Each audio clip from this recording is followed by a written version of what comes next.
Shockingly, the U.S. government has entered its longest shutdown in history, and the man at the center of it all just said 4 words that lit the fuse. I won't be extorted. Yeah, you heard that right. President Donald Trump isn't just refusing to compromise with Democrats, he's daring the entire federal system to bend or break around him. Millions of Americans are watching their paychecks freeze, airports slow, and small businesses suffocate, while Washington turns survival into theater. Here's the kicker. Trump doesn't see a shutdown. He sees leverage. Let's rewind the chaos.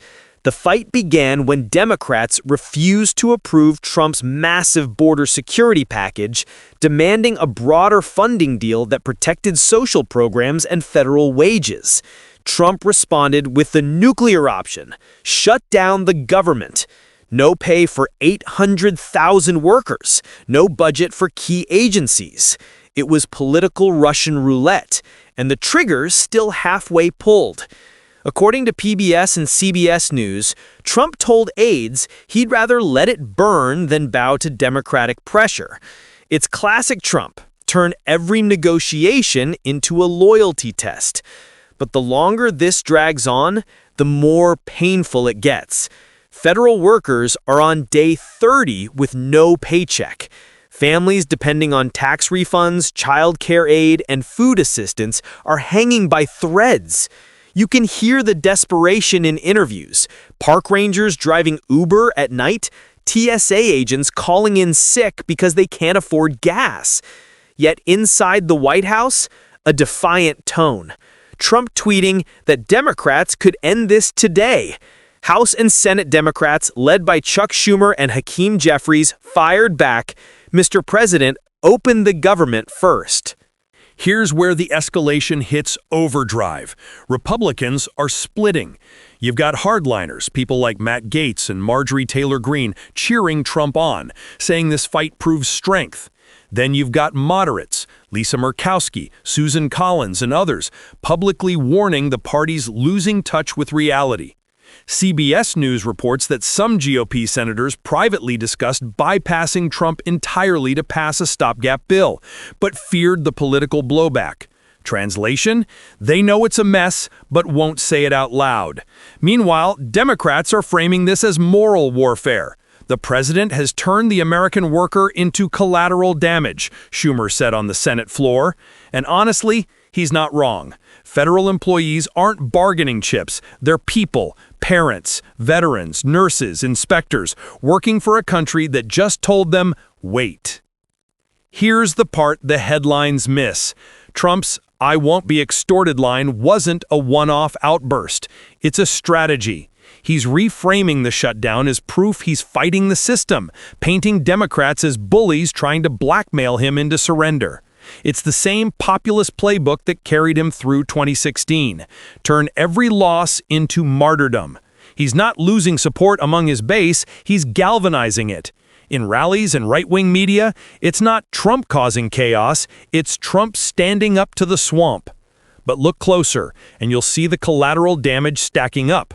National parks shuttered, court cases stalled, food inspections delayed, loan approvals frozen. Every week this continues, the economy bleeds another few $1 billion. And still, both sides dig deeper. The president reportedly told advisors, "The longer it lasts, the stronger I look." That's not governance, that's brinkmanship with human lives as props. Think about this. We now have the longest shutdown in U.S. history, not because of a natural disaster, not because of war, but because of ego and gridlock. ABC News called it a test of endurance disguised as policy. Federal agencies have never been this paralyzed for this long. Even air traffic safety warnings are mounting. This isn't a standoff, it's slow government collapse. Here's why that matters. Every day this shutdown drags on, the constitutional tension between branches grows. The president's daring Congress to blink first, betting that public fatigue will break the opposition. But polls already show the opposite. Majorities blame the White House. And yet, Trump doubles down, because in his world, admitting defeat is worse than national dysfunction. And you can see the strain starting to break people. Videos of unpaid workers crying on local news. Families holding signs outside airports saying, "We serve, you starve us." It's raw, it's real, and it's spreading faster than any political memo. The government isn't just shut down, it's emotionally collapsing from within. Now, here's the twist. Trump's own allies are panicking behind the scenes. GOP strategists warn that if this continues into the next quarter, markets could dip hard. Investor confidence is tied to stability, not showmanship. Economists on CBS estimate billions lost weekly from delayed contracts to halted services. Small business owners waiting for SBA loans are furious. Farmers awaiting subsidies are stuck mid-season.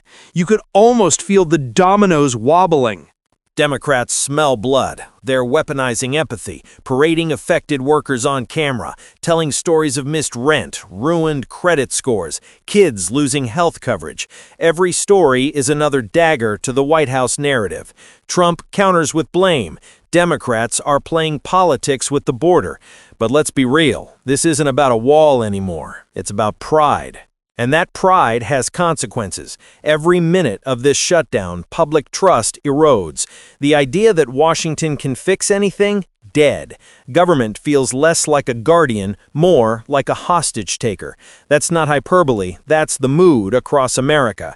Polls from Gallup show historic lows in faith in institutions. When the paychecks stop, patriotism fades fast. Still, Trump doesn't blink. His quote, "I won't be extorted." It's his battle cry now. He's daring Democrats to outlast him, to watch the country crumble before he budges. Some call it negotiation, others call it narcissism. Either way, the damage is real. The question is, how long can a system survive when its leader sees chaos as currency? When winning means watching your own country suffer? Because this shutdown isn't just a pause, it's a crack.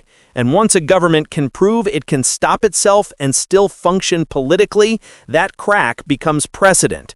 That's how democracies rot, not from coups or invasions, but from slow, self-inflicted paralysis. So as the cameras roll and the spin machines roar, remember, while Trump shouts, "I won't be extorted," hundreds of thousands of Americans whisper, "We just want to work."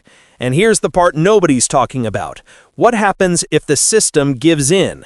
What happens when power becomes performance and dysfunction becomes the new normal? Here's the part nobody's talking about. What happens when chaos becomes policy? Because that's where we are now. The government isn't malfunctioning anymore, it's weaponized. The shutdown has stopped being a crisis, it's turned into a strategy. Trump knows exactly what he's doing. Every unpaid worker, every delayed flight, every headline screaming crisis, he sees them not as failures, but as proof he's still in control. "I won't be extorted," he said. And behind those 4 words is a philosophy.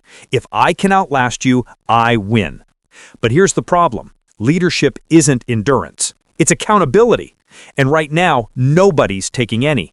Federal workers are selling their cars to pay rent. Food pantries are flooded with furloughed employees, the people who used to manage those same government programs. Airports are warning of system breakdowns because TSA staff are walking off. The FBI Agents Association released a statement saying the shutdown threatens national security. Think about that. The same people protecting this country are being forced to work without pay while politicians debate optics. And through it all, Trump's message hasn't changed. He's painting himself as the victim, the outsider president fighting the swamp that wants to extort him. His base loves it. They see defiance, not dysfunction. They see a man standing up to the establishment, not a president grinding the economy to dust. It's political theater, and he's both the actor and the director. But look closer. Even inside his own party, cracks are widening. CBS News reported growing tension between Senate Republicans and the White House. Behind closed doors, GOP aides admit they're terrified of losing moderates and suburban voters who see this shutdown as cruelty, not courage. A few senators, like Lisa Murkowski and Susan Collins, have started publicly calling for a deal, but most stay silent, afraid to cross a president who still controls their base. This is the paradox of modern American politics. Fear of losing voters has replaced fear of losing the country. Meanwhile, Democrats are doing what Trump hates most, using his chaos against him. Schumer, Pelosi, and the DNC are staging daily press conferences with unpaid workers, veterans, and single mothers. Every photo, every soundbite, every tear becomes another indictment of the White House. And the public's taking sides. According to a CBS YouGov poll, most Americans blame Trump and the GOP for the shutdown. But that doesn't mean Democrats win automatically. Because as the shutdown drags on, people stop caring who started it. They just want it over. That's the silent killer: apathy. Once voters stop believing anyone can fix it, the entire political system loses legitimacy. This is where it gets dangerous. Behind the outrage and hashtags, this shutdown is teaching Washington something horrifying: that dysfunction works. It dominates headlines, it rallies bases, it punishes moderates, and worst of all, it conditions the public to accept chaos as normal. Think about history. Nixon used secrecy. Clinton used charm. Trump uses breakdown. His power doesn't come from building, it comes from surviving collapse. The longer the chaos lasts, the more he proves his point that government is weak without him.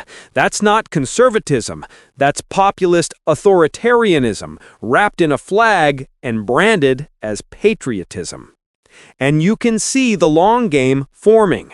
If the shutdown drags into months, Trump gets to say, "Look, the system doesn't work. Only I can fix it." He said that in 2016. It's the same script, just higher stakes. But every day this continues, the damage deepens. Federal credit ratings under review, air travel delays mounting, small businesses losing billions, farmers crushed by export freezes. The White House keeps insisting it's manageable. But to a single mom missing 2 paychecks, manageable means choosing between food and electricity. Here's the real story. This isn't about border security, it's about political survival. Trump's presidency is built on defiance. The moment he gives in, his narrative collapses. And Democrats, they know that. That's why they're holding their ground, because they understand this isn't just a funding fight, it's a moral test. Who blinks first decides not just this shutdown, but the tone of American governance for the next decade. So, where does it go from here? Let's break it down. Scenario 1, the break point. Pressure becomes unbearable. Airports jam, markets dip, and public anger explodes. Moderate Republicans join Democrats, force a veto-proof vote, reopen the government. Trump claims partial victory, but loses control over his own party. The consequence? The myth of Trump's unbreakable dominance shatters. Backroom compromise. Maybe Democrats offer partial funding for security upgrades, not the wall. Trump spins it as total victory. Democrats claim moral restraint. Government reopens, but trust stays dead. Consequence? Both sides survive, nobody wins. Scenario 3, the spiral. The shutdown drags deeper into winter. Workers default on mortgages, markets tumble, and faith in government disintegrates. Extremist voices rise. Chaos feeds chaos. Consequence? Political institutions lose their hold, and democracy takes a hit that lasts a generation. Right now, we're somewhere between scenario 2 and 3, and the difference depends on whether someone in Washington still believes the country matters more than their career. Let's talk about what this means long-term. Every shutdown teaches the same toxic lesson. Obstruction works. It makes headlines, drives donations, rallies loyalists. Why fix problems when you can weaponize them? That's how democracies decay, not in sudden explosions, but in slow, televised meltdowns. The longer this goes on, the more America gets used to dysfunction. The shutdown stops feeling like an emergency and starts feeling like a season. The nation adapts to failure, and that's the scariest part, because when people accept that government can stop working and life still goes on, it's not just a political loss, it's the quiet death of civic faith. And Trump's betting on exactly that fatigue will drown outrage, that chaos will make him look strong, that the media will tire out before the voters do. It's cynical genius, and it's working, at least for now. But history has a way of catching up. Presidents who play with fire usually get burned. Nixon thought he was untouchable. Clinton thought scandal couldn't stick. Every leader who mistook spectacle for strategy eventually faced reality. And reality doesn't negotiate. Here's what's next. The Senate faces mounting revolt. Federal workers are planning coordinated walkouts. Public approval for government as an institution is near record lows. Even conservative news outlets are quietly turning critical. You can feel the tide shifting, slowly but surely. Because at the end of the day, Americans don't want war in Washington. They want their lives back. Their paychecks, their stability, their sense that someone's steering the ship. And right now, that ship's drifting. So here's the question that hangs over this whole crisis. Is Trump defending America or just himself? Because "I won't be extorted" sounds strong until you realize the price tag. 800,000 unpaid workers, frozen services, collapsing morale. That's not leadership. That's self-inflicted suffering. So what happens when the president's definition of victory is everyone else's definition of pain? That's the cliffhanger. That's the ticking clock. And unless someone blinks, this shutdown might not just define Trump's presidency, it might redefine what America tolerates from power. So I'll leave you with this. Do you think this is strength or just theater? Like, share, subscribe, because this story isn't over. Not even close. The next chapter is being written right now by the same people waiting for a paycheck that still hasn't come.